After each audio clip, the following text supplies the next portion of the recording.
Hi friends, welcome to Balakavi channel. இன்னைக்கு வந்து நம்ம சூப்பரா ஒரு தோசை ரெசிபி வீடியோ தான் பார்க்க போறோம். அதுவும் ஹோட்டல்ல கிடைக்கக்கூடிய அதே சுவையில அதே மொறுமொறுப்போட சூப்பரா தோசை செய்ய போறோம்.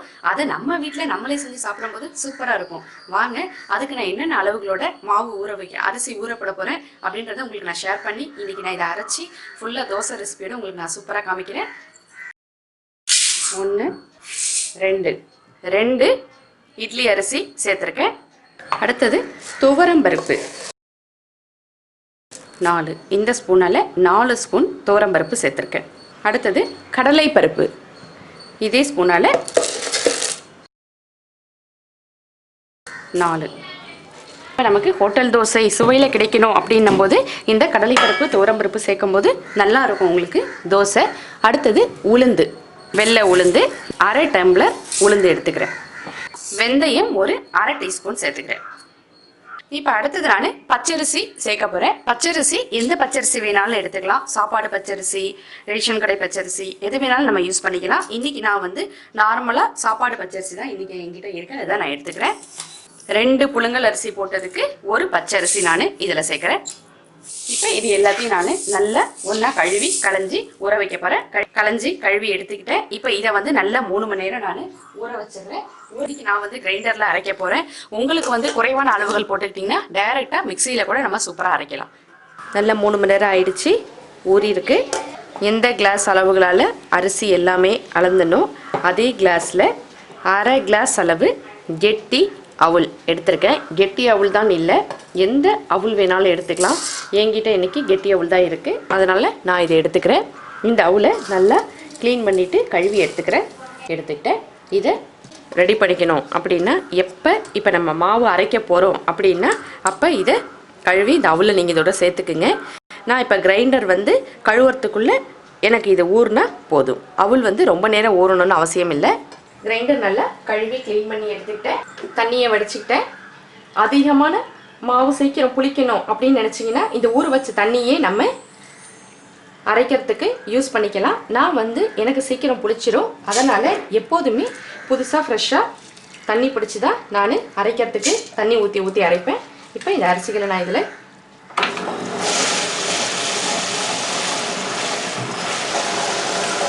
எல்லா அரிசியை நான் சேர்த்துக்கிட்டேன். இப்போ இதை நல்லா மையட்டும். அப்பப்போ இது மையத்துக்கு தேவையான அளவு நான் தண்ணி சேர்த்துக்கிறேன். இது கொஞ்சம் மஞ்சதுக்கு அப்புறம் உங்களுக்கு நான் காமிக்கிறேன். மாவு நான் அப்பப்போ தள்ளி விட்டு தண்ணி ஊற்றி அரைச்சி எடுத்துக்கிட்டேன். இப்போ இந்த மாவுக்கு தேவையான உப்பு சேர்க்குறேன்.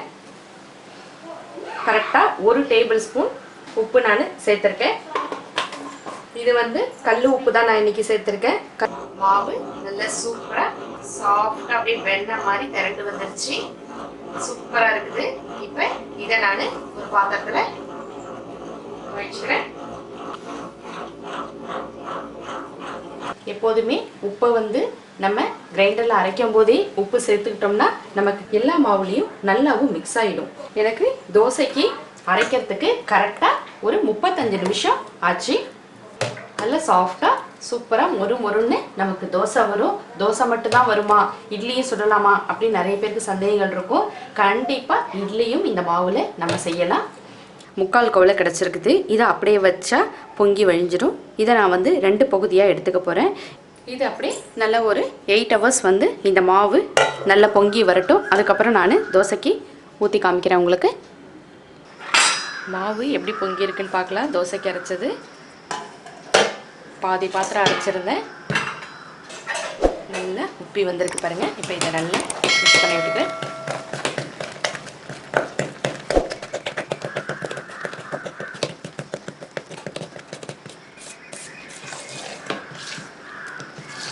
கல் நல்லா ஹீட் ஆகட்டும்.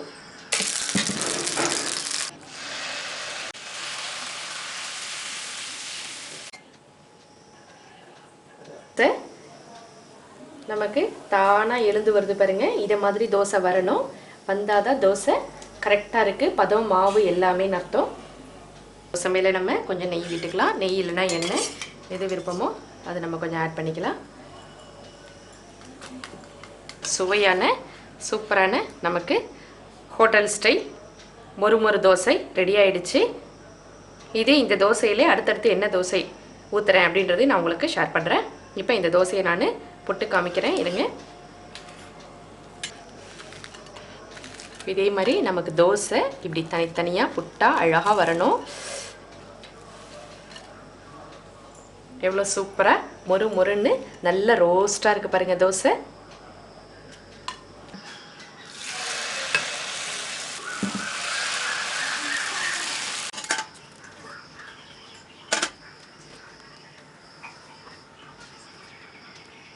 அவ்வளோதான் ஃப்ரெண்ட்ஸ், நமக்கு சூப்பராக ஒரு கோன் தோசையும் இந்த மாவில் ரெடி பண்ணிட்டோம்.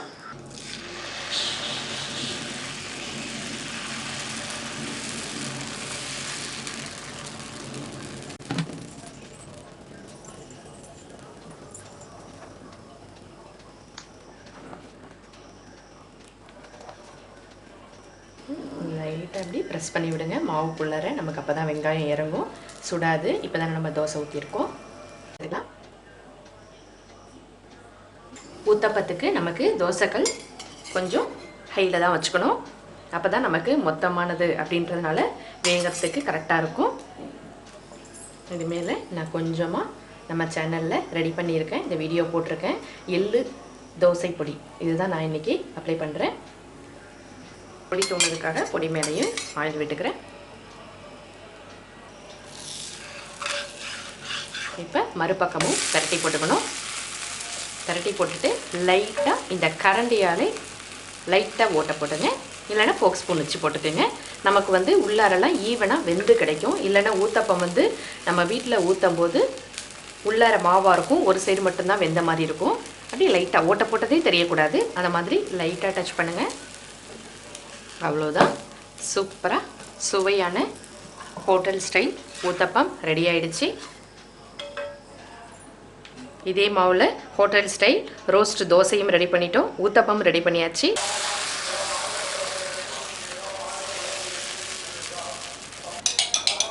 இப்போ இந்த தோசையில் நான் குழந்தைங்களுக்கு பிடிக்கும்னு சொல்கிறதுக்காக கெச்சப் ஊற்ற போகிறேன்.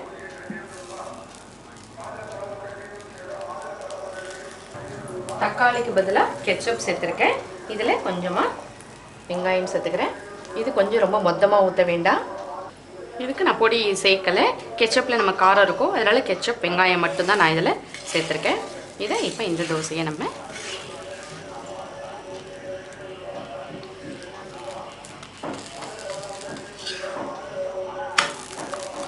அவ்வளோதான். இது ஒரு டிஃப்ரெண்ட்டான மெத்தடில் குழந்தைங்களுக்கு இந்த தோசை ரொம்ப பிடிச்சி போயிடும்.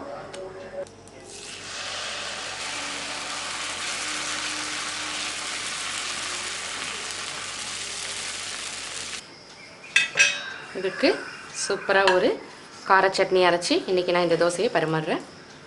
தேங்க்யூ ஃபார் வாட்சிங்.